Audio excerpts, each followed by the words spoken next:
Hello, everybody. Welcome to my podcast life, the 10,000-foot overview of how to do a podcast from idea to upload and beyond. I created this series to help you, the beginner or amateur, understand what is involved in putting together a podcast. In this episode, I'm going to show you a very high-level view of how I, Beth Anne Campbell, do my podcasts from start to finish. I'll cover all the main steps that I take from the point of having a topic idea for an episode through recording, editing, publishing, and promoting my podcast. This is a super high-level demo, so you can see the big picture start to finish. In future episodes, I'll get into much greater detail about each step in the process, so be sure to like and subscribe to my channel to get those notifications. First, a little bit about myself. I'm Beth Anne Campbell, author of Where the Hell is My Bacon? And From Blah to Badass, the no bullshit guide to channeling your leadership grit. I'm also host of the Cafe Grit podcast, which is available here on YouTube and all your favorite streaming podcast platforms. This information is mainly for beginner podcasters or people who would like to podcast but really have no idea what it entails. Now, I've done a half a dozen podcasts or so over the past decade, so I've had a lot of experience, but I still consider myself only a moderately experienced amateur, so take that into consideration. That's probably a little imposter syndrome kicking in, but it is what it is. Now, I have a lot of people who ask me, how do they get into podcasting? Like, what equipment do they need? What apps do they use? How do they even get started? And there is a lot of information out there. It can be very overwhelming for a new or novice podcaster. There are infinite combinations of software, microphones, cameras, other equipment, streaming services, styles, etc. And you can very easily go down a rabbit hole just trying to figure out how to get started. Believe me, I know I did several times. Now, the software and equipment and services that you use might be different than the ones that I use, but hopefully I can give you some idea of what you'll need high level to get your podcast out to the world. And finally, this overview is for my process creating both video and audio versions of my podcast. Not everybody has video versions, but it is becoming more and more popular to have a YouTube channel or other channel with a visual podcast, and that's what I do. Okay, are we ready to get started with your 10,000-foot overview of my podcast process? Let's get to it. My process for starting a podcast episode usually starts with an idea. So when I have an idea for an episode, the first thing I do is I jot down an outline. I just take out a Word document and put some notes together.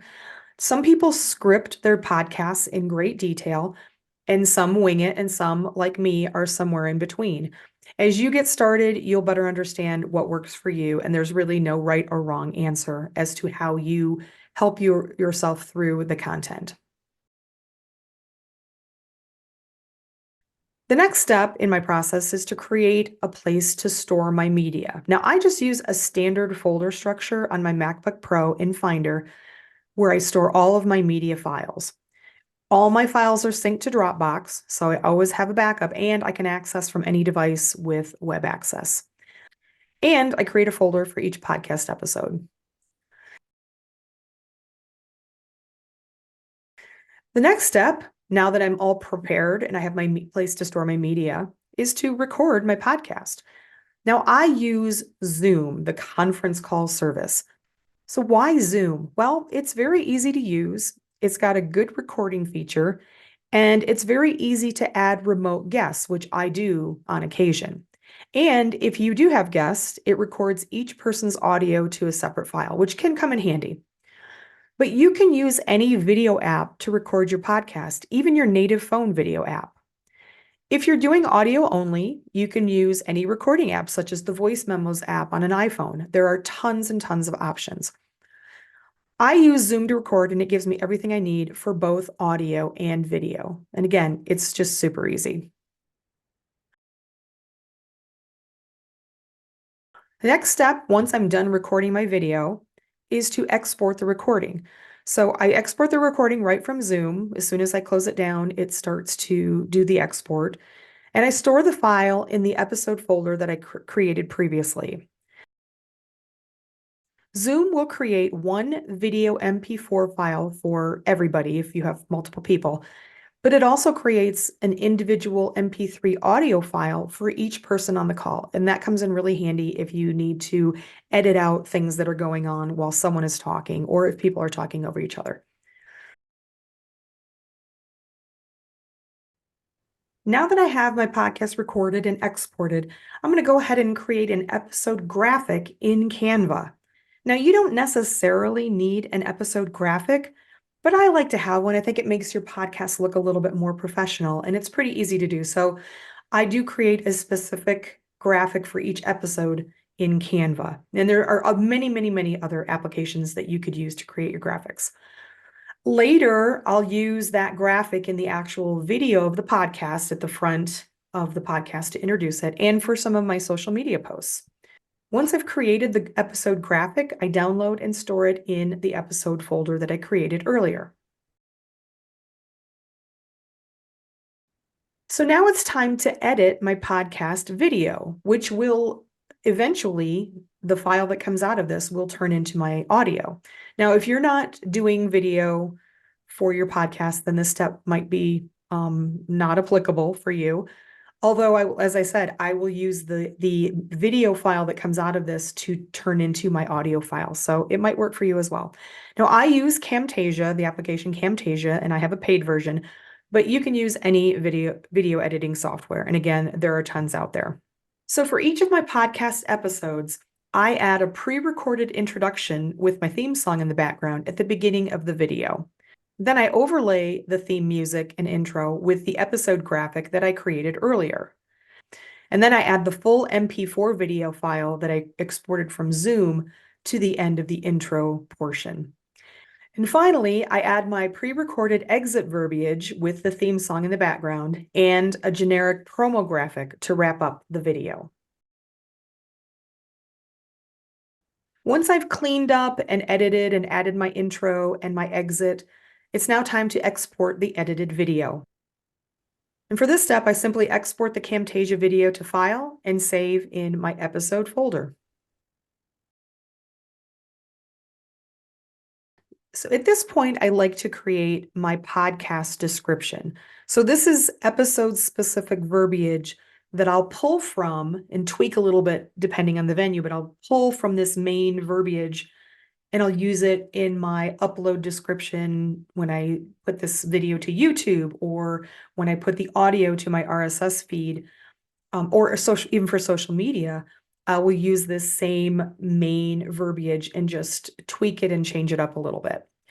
Now, I use ClickUp to manage my podcast social media content, but you can use whatever you want. You can put it in a Word document or notes or some other method that is that you like to write and store your content. I just happen to not store my social media content in the same place that I do my podcast episodes because I reuse and I just like to have all my social media stuff together. So I use ClickUp, which is great. And I also manage tasks in ClickUp for each episode, so it's easy to find and manage. So you do you, boo. So, but this is a great point in the process to create your verbiage and your content for your podcast episode.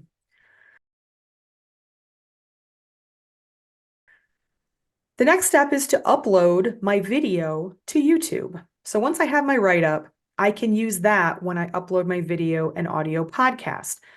First, I'm going to upload to my YouTube channel, and I do this before I even create my audio file. Why? Because it takes a boatload of time for the video to upload sometimes in YouTube. So I like to get this step underway so that I can multitask while it's loading and go and work on the audio. So again, for the YouTube upload, I use the verbiage that I previously created and stored in ClickUp, and then just fill out their normal YouTube form. It's pretty basic and pretty easy. And click the upload, and there we go.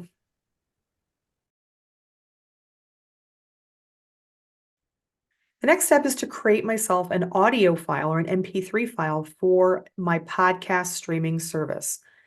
Now, some streaming services will allow you to upload an MP4 video file and convert it to an MP3, but I just like to create the MP3 audio file separately because it's just so stinking easy. Now, I use the GarageBand application for this, but again, There are many other audio mixing services, or again, you could just try using your video, your MP4 format.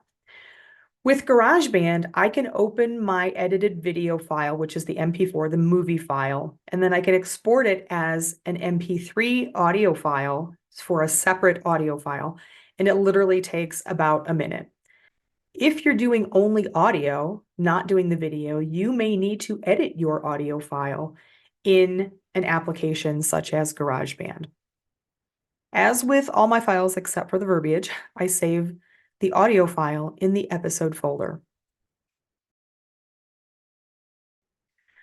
So the next thing I do is I upload the audio file to my streaming service, which is Buzzsprout. So to get your podcast onto the most popular platforms like Apple Podcasts or Spotify, iHeartRadio, etc., you'll need to use a streaming service. I use Buzzsprout because it's very easy. It's got a great user interface. It's inexpensive. I think I pay about $12 a month for each of my podcasts, and it has a lot of bells and whistles. For the upload form, I use the same verbiage I created in ClickUp with a few minor tweaks. Generally, I'll publish right away. Sometimes I'll schedule, but mostly I just go ahead and publish. And I can usually see new episodes on most platforms within a half a day tops, but it could take up to 24 hours. So just keep that in mind. Anyone who has subscribed to YouTube or one of the podcast platforms will now have access to the podcast audio and video at this point. All that's left to do now is promote the new episode. And again, I will use some of the text that I created in ClickUp that I used for the YouTube and Buzzsprout descriptions with some minor tweaks. And I'll use those in my social media posts. And then I'll use graphics, quotes. I'll create video clips when I'm editing the video. I'll use memes and other media to promote the podcast. And that's it. I know. You're probably thinking, that's it. Are you kidding me, Beth Anne? I know. So if you're a newbie or a novice, this may seem like a lot, but you probably won't do all of this right from the get-go. For most people, the hardest part is just getting a recording done. That is the biggest obstacle is just sitting down and recording. And I didn't start out doing videos and doing a lot of editing. I started off with audio only, and then I kind of worked my way up to video because YouTube is such a great platform for visual podcasts, and using Zoom, I can do both. So it just made sense. So I hope this 10,000-foot view has been helpful, and I'd love to hear from you. Are you thinking about starting a podcast? Let me know in the comments. And don't forget to like and subscribe to get the detailed videos for each step as soon as they're released. Thanks for watching, and happy podcasting.